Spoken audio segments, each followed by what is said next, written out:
To stop wasting your life, you must begin by confronting what lies beneath the surface of your personality.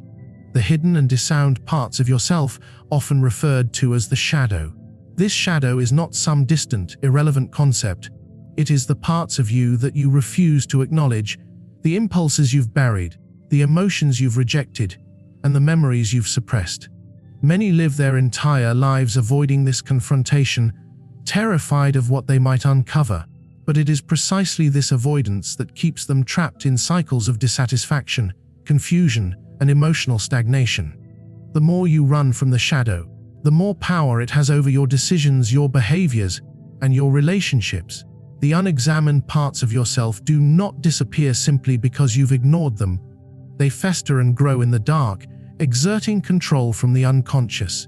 Every outburst of anger that surprises you, every irrational fear, every projection onto others is a message from the shadow. It is the psyche's way of telling you that something within demands your attention. You see the flaws of others and criticize them not because you are morally superior, but because what you condemn in them often reflects what you refuse to see in yourself. The man who judges others for being weak may secretly be terrified of his own vulnerability. The woman who resents assertiveness in others may be suppressing her own strength. Until you face the shadow, you are not free. You are merely reacting. To live authentically, you must summon the courage to look into the mirror of your inner world without flinching. This is not an easy journey. It requires deep honesty, vulnerability, and the willingness to confront pain. But it is through this process of shadow integration that the soul begins to heal. You do not need to act on every impulse the shadow contains, nor do you need to be defined by it. What you must do is recognize it, understand it, and learn from it. A person who has met their shadow becomes whole because they are no longer ruled by what they don't understand. Most people are not evil. They are unaware. They commit the same mistakes over and over, sabotage their happiness, and wound the people they love, not out of malice, but out of ignorance. This ignorance is a result of living on the surface of life, disconnected from the depths of their own psyche. When you do not examine your inner world, you become a stranger to yourself. You say things you don't mean, act in ways you don't understand, and find yourself trapped in patterns that drain your spirit. Facing your shadow is the beginning of awakening. It allows you to reclaim the energy you've spent repressing, hiding, and pretending. It restores your integrity. It gives you access to parts of yourself that were once denied: creativity, strength, passion, and intuition. Integration does not mean perfection. It means wholeness. It means becoming real. And realness is the foundation of a meaningful life. You cannot fulfill your potential while living in fear of your own depths. The true self does not emerge by clinging to what is comfortable, polished, or socially acceptable. It arises through the fire of inner transformation, through the encounter with what is raw, wounded, and buried. It is a path of truth, and truth is often uncomfortable. But it is only in truth that freedom exists. You were not born to be half alive, to walk the earth without knowing who you truly are. The world does not need more perfect people. It needs more whole people. People who have met themselves fully. People who do not wear masks to be loved, but stand firm in authenticity. People who have wrestled with their darkness and come out the other side not bitter, but wise. The shadow, when faced with courage, becomes a source of immense power and clarity. To stop wasting your life and begin becoming your true self, you must release your dependence on external validation. Most people are not living their lives, they are performing. From the earliest moments of socialization, individuals are taught to shape themselves according to the expectations of parents, teachers, peers, and culture. You are praised when you conform and shamed when you diverge. Over time, you learn to wear a mask, to project an image of who you think you should be rather than expressing who you truly are. This image, the persona, is useful, but it is not the self. When you confuse the persona with your true identity, you lose sight of your essence. You become an actor in someone else's script, chasing approval instead of truth. The craving for external validation is deeply rooted in the fear of rejection. People fear being excluded, disliked, or misunderstood, and so they shrink themselves, polish their edges, suppress their opinions, and avoid discomfort. They tailor their personalities to fit in rather than stand out. But fitting in is not the same as belonging. Belonging can only occur when the true self is present. When you betray yourself in order to gain acceptance, you do not belong. You are merely tolerated. And that tolerance comes at the cost of your authenticity, your passion, and your peace. A life spent chasing validation is a life built on instability. You become like a leaf in the wind, blown about by the opinions, moods, and judgments of others. If someone compliments you, you feel worthy. If they criticize you, you crumble. You surrender your inner compass to external voices. Your value becomes conditional, and your identity becomes fragmented. Over time, this breeds anxiety, depression, and a persistent sense of emptiness. You begin to feel like a stranger to yourself, constantly adjusting, performing, and calculating instead of simply being. Freedom begins when you stop looking outside yourself for permission to exist. You must recognize that no one else has the authority to define your worth. Your value is not determined by applause, likes, praise, or popularity. It is intrinsic, unchanging, and rooted in your very being. The path to wholeness demands that you take back your power from the opinions of others. You must learn to sit in your own presence without the need for constant affirmation. This does not mean you become arrogant or dismissive. It means you are grounded in self-respect and guided by inner truth. True selfhood requires solitude. In solitude, you learn to differentiate between your authentic voice and the noise of the world. You begin to notice how often your actions are shaped by fear rather than inspiration. You ask yourself, what would I do if I wasn't afraid of judgment? And the answers are often surprising. The self that emerges in those moments is not the self that was taught to obey, perform, or please.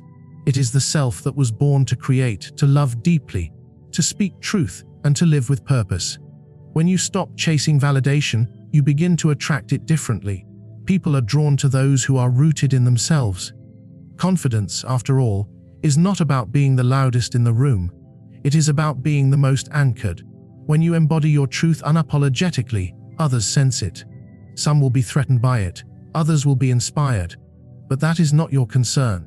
Your task is not to be liked by everyone. Your task is to be true to the soul that breathes within you. The world will always try to seduce you into becoming something other than yourself.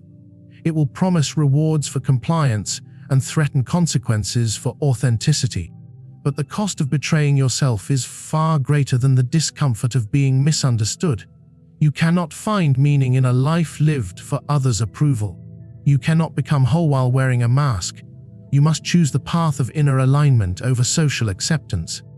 Only then can you begin to live fully, deeply, and freely to reclaim your life and become your true self. You must integrate your shadow. The shadow is the part of you that you deny, repress, or refuse to acknowledge. The aspects of your character that are deemed undesirable, shameful, or unworthy by societal or personal standards. These parts do not disappear simply because you ignore them. They reside in your unconscious, influencing your behavior, your choices, your relationships, and your emotional responses. When you pretend the shadow doesn't exist, it governs you from behind the curtain, distorting your life in ways you cannot see but always feel. Modern people are taught to strive for light, to present only their best qualities to the world: kindness, patience, confidence, humility. But no one is purely virtuous, and to believe you are is to fall into the trap of moral perfectionism. The reality is that we all carry darkness within us. We feel envy, resentment, pride, lust, rage. These emotions and impulses, if unacknowledged, begin to manifest in passive, aggressive behavior, chronic guilt, toxic positivity, and projection. You begin to see in others the very qualities you refuse to admit in yourself, condemning them harshly while secretly being driven by the same instincts. This is how wars begin between individuals and within nations. When the collective shadow is disowned and then unleashed upon an enemy, the path to self-realization demands that you turn inward and face what you have buried. You must have the courage to descend into your own depths and confront the parts of yourself you were taught to hate or fear. This is not an act of indulgence, it is an act of responsibility. By recognizing your shadow, you become less reactive and more conscious. You stop blaming others for what is unresolved in you. You become capable of deeper love, clearer thinking, and greater strength because you are no longer at war with yourself. Inner peace does not come from pretending to be pure, It comes from reconciling with the totality of who you are. The shadow also holds your hidden potential. Within your suppressed traits lie energies that, once integrated, can be transformed into creativity, confidence, and power.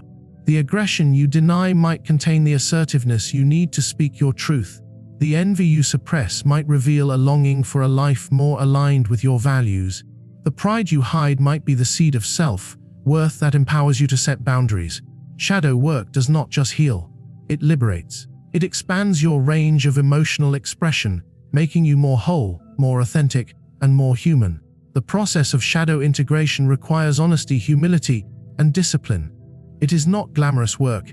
It involves sitting with uncomfortable emotions, reviewing your past without excuses, and admitting your capacity for wrongdoing. But in doing so, you become trustworthy to yourself and others. People intuitively sense when someone has done their inner work. Such individuals are not easily manipulated, not prone to moral superiority, and not afraid of complexity. They can hold space for both the light and the dark in themselves and in others. This is what it means to be psychologically mature. You do not need to fear your shadow. It is not your enemy. It is a part of you that was exiled in order to survive in a world that demanded conformity. Now, as an adult, you have the opportunity to bring it back into the fold of your being. Not to let it control you, but to listen, to understand, and to redirect its energy toward purpose. The shadow, when integrated, becomes a source of vitality. It grounds you in reality, anchors your moral compass in lived experience, and empowers you to move through the world with integrity. No person can become whole by rejecting half of who they are. The goal is not perfection, but integration. The journey to your true self begins not with striving to be good, but with the courage to be real. To live fully and stop wasting your life, you must confront the illusion of external validation. The world constantly bombards you with messages that your worth is determined by how others see you. Your success measured in applause, your beauty in admiration, your intelligence in recognition. You are taught, often subtly, to seek approval from authority figures, peers, institutions, and even strangers. This outward gaze distracts you from your inner compass. Over time, you begin living a life that is not yours. You pursue careers that impress, relationships that look ideal, habits that conform, all while neglecting the quiet truth within you. You may succeed by worldly standards but feel hollow in your soul. That hollowness is not failure. It is the whisper of your deeper self calling you home. Authenticity is the antidote to this crisis of meaning. But authenticity is not merely about being different or rebelling against norms. It is about aligning your actions with the truth of who you are. It demands brutal honesty. You must ask yourself, whose voice is guiding my choices? Is this desire truly mine, or was it planted by expectation? Am I doing this because I love it, or because I fear rejection if I don't? These questions disturb the surface but illuminate the roots. Only when you begin to question the origins of your ambitions can you find the courage to let go of the masks you wear. The path of authenticity is not safe. It may lead you away from comfort, from approval, from familiarity. You might lose relationships that were built on pretense. You may walk alone for a time, misunderstood and unseen, but in that solitude a profound shift occurs. You begin to build a self that is not dependent on fleeting admiration but rooted in eternal values. You discover that integrity is worth more than popularity, that peace is more valuable than prestige, that the quiet joy of being real outweighs the noise of superficial success. Every human being is born with a unique psychological blueprint, a deep inner design that longs to be expressed. When you suppress that uniqueness in favor of fitting in, you betray your soul. That betrayal may not show up immediately, but over time it corrodes your spirit. You feel disconnected, restless, anxious. You begin to sense that you're living a life that is somehow smaller than you are. That's not because life has cheated you, but because you have not yet claimed the freedom to be yourself. To reclaim that freedom, you must begin listening, not to the world, but to your own depth. That depth speaks in symbols, in dreams, in longings, in subtle discomforts. When you stop dismissing these inner signals, you begin to live with depth and direction. Living authentically also means taking responsibility. You can no longer blame society, your past, or your circumstances for the direction of your life. You begin to see that your power lies not in controlling everything, but in choosing your response to what life gives you. Responsibility is not a burden. It is the gateway to freedom. When you stop waiting for permission to live your truth, you step into your authority as a conscious being. You begin shaping your life from the inside out, not the outside in. The cost of inauthenticity is too high. It leads to spiritual numbness, emotional exhaustion, and existential despair. But when you return to the center of yourself, when you begin to live from that place of inner clarity and courage, life regains its sacredness. Your work becomes an expression of your essence. Your relationships become mirrors of mutual growth. Your suffering becomes a source of wisdom. You no longer waste time trying to impress, perform, or conform. You invest your time in becoming who you were always meant to be. In a world obsessed with appearances, choosing authenticity is an act of rebellion. But it is also the only path to wholeness. To live truthfully is to live fully. It is the refusal to spend another moment betraying the self for the illusion of belonging. It is the bold, often quiet decision to follow the thread of your inner truth, no matter where it leads. The journey toward becoming your true self is incomplete without the integration of your shadow. This is perhaps the most misunderstood and most avoided work in personal development. The shadow is not simply the dark or evil part of your psyche. It is everything about yourself that you have rejected, suppressed, or denied because it was too painful, too unacceptable, or too threatening to your image of who you are. It includes not only traits you consider negative, like anger or envy, but also positive aspects like power, creativity, sexuality, and ambition that you may have repressed due to fear or guilt. The more you disown these parts, the more they operate unconsciously, influencing your behavior in self-sabotaging ways. To ignore your shadow is to live only as a fragment of yourself, disconnected from your wholeness. Facing your shadow requires deep courage, because it is a confrontation with your internal contradictions. You begin to see that you are not only the persona you show to the world, the kind, intelligent, or responsible self, but also the insecure, jealous, or manipulative self you wish didn't exist. This creates inner tension, but it is precisely in this tension that transformation begins. When you bring awareness to the shadow, you reclaim your lost energy. What was once destructive becomes constructive. The anger you feared can become boundary-setting strength.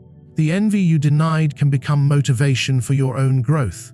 The parts of yourself that once made you feel ashamed begin to inform your maturity and humility. You cannot heal what you do not face, and you cannot face what you refuse to name. This is why integration, not suppression, is the goal. Suppression only pushes the shadow deeper into the unconscious, where it festers and erupts in moments of stress, conflict, or fear. Integration, on the other hand, brings it into the light of consciousness where it can be understood, recontextualized, and embraced. This does not mean indulging every impulse or acting on every dark emotion. It means owning your full humanity, both light and dark, and making choices from a place of awareness rather than reactivity. It means becoming the master of your impulses, not their slave. Much of the suffering in life stems from projecting your shadow onto others. When you cannot tolerate your own aggression, you see others as hostile. When you deny your ambition, you resent those who pursue their dreams. Projection blinds you to reality and poisons your relationships.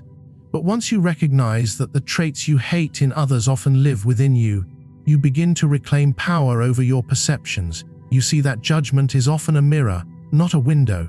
This realization softens your heart and sharpens your self-awareness. You become less defensive and more discerning. You stop blaming others for what you haven't yet dealt with in yourself. The integration of the shadow is also the source of authentic compassion. Until you have acknowledged your own capacity for darkness, your love remains conditional and limited. But when you see that you are not above the failings of others, you gain the ability to forgive, to understand, to truly empathize.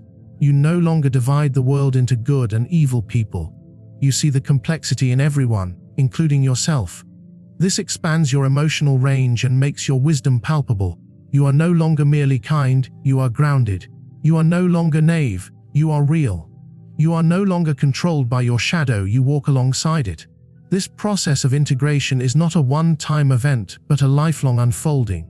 The deeper you go, the more layers you uncover, but with each layer, you become more whole. Wholeness does not mean perfection. It means nothing is left out. You stop seeking to be flawless and start seeking to be complete. This is the path to individuation, to becoming the person you were uniquely created to be, free from the masks of conformity and the prison of self-denial. It is the foundation for inner peace, emotional resilience, and genuine spiritual depth. It is not easy work, but it is sacred work, and without it, every other form of success will feel empty. To truly stop wasting your life, you must walk the path of conscious self-becoming. It is not enough to follow rules, adopt identities, or accumulate external markers of success. Life demands inward honesty, not outward appearances. The journey to your true self is not one of adding more, but of peeling away what is false, what was inherited, imposed, or assumed. It is the sacred work of confronting your shadow, listening to the quiet truths within you, and choosing to live with intention rather than default. When you begin to honor the unique calling that stirs beneath the noise of the world, you shift from drifting to direction. You stop asking, "What does the world want from me?" and start asking, "What does my soul require?" That is the question that reorders your entire existence. It pulls you away from shallow distractions and into meaningful service. It silences the hunger for validation and awakens a hunger for purpose. You realize that time is not endless, and that each breath is a gift. The tragedy is not that life is short, it's that so many live it half asleep. The fullness of your humanity is not found in comfort, but in courage, in stepping into the unknown parts of yourself, in daring to become rather than merely exist. You are not here to perform or to conform.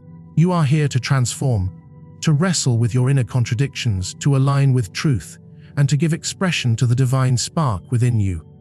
The path is narrow, but it is yours. Walk it with eyes open, with humility, and with fierce devotion to the self that is waiting to emerge from beneath the layers. In that emergence, you will find not only yourself, but the life you were meant to live.